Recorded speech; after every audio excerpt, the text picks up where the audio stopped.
નમસ્તે ખેડૂત મિત્રો, હું પ્રભુભાઈ કિલા જૈવિક ખેતીની વાતોમાં તમારું સ્વાગત કરું છું. મિત્રો, જે આપણે ઘણા સમયથી વિડીયા નહોતા મૂક્યા આપણી ચેનલમાં, હવે આપણી ચેનલમાં અવારનવાર વિડીયા મૂક્યું એ અવશ્ય જોજો. મિત્રો, આજે આપણે માંડવીમાં જીવામૃત ચડાવવાનું છે. એટલે જીવામૃત ચડાવવાનું છે, જીવામૃત પિયતમાં આપવાનું હોય. પણ મિત્રો, આ જે જીવામૃત બનાવવાનો આપણે આગળ પ્લાન છે, આ જીવામૃત આપણે આ બેરલમાં ભરી લીધું છે. આ એક બેરલ છે ને મિત્રો, એ મિત્રો આપણે 2.5 વીઘામાં આ બેરલનું આપણે ડ્રેસિંગ કરવાનું છે. 60 ડ્રેસિંગ કરવાનું છે. આપણે જે આ પંપમાં ભરી અને 60 ડ્રેસિંગ કરવાનું છે એ મિત્રો હું તમને આગળ બતાવીશ. આ જીવામૃતનો પંપ આપણે ભરી લીધું.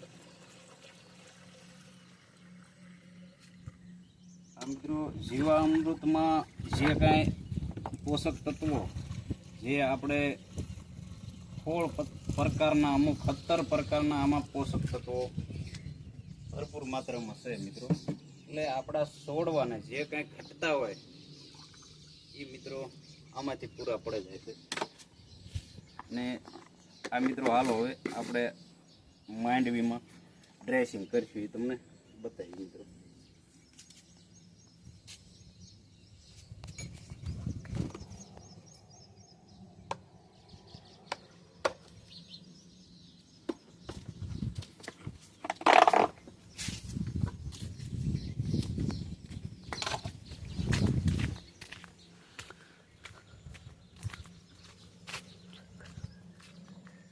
મિત્રો આમાં છે ખાટી સાઈઝ. એ ખાટી સાઈઝ ફૂગમાં કામ આપે છે. એ મિત્રો હજી તો આપણે વાર છે આ ખાટી સાઈઝનો ઉપયોગ કરવાનો.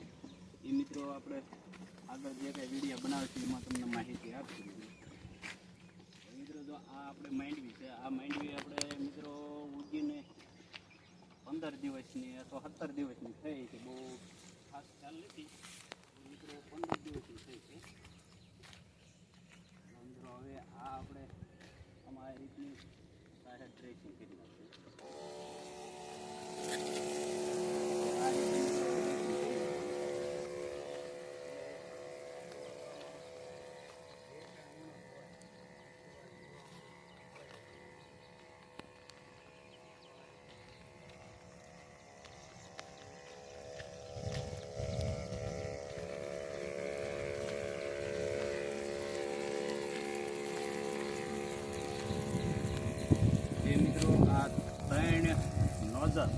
ત્રણ નોઝલથી ડ્રેસિંગ 3 સાલ લેતું છે.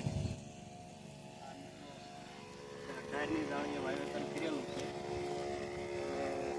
3 નોઝલ વાળે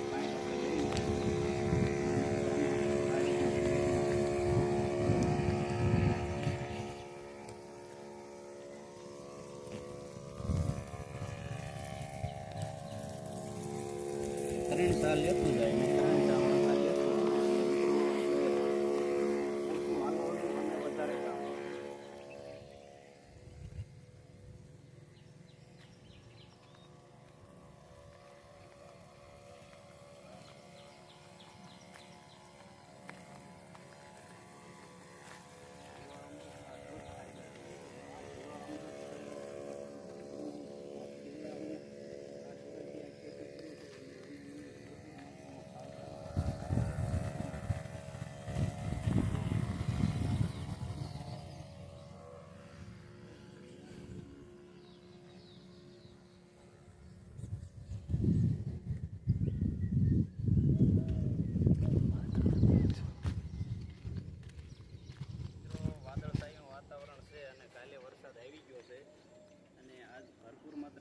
સાલ એટલે જીવામૃત આપણે ડ્રેસિંગ કરી રહ્યા છીએ.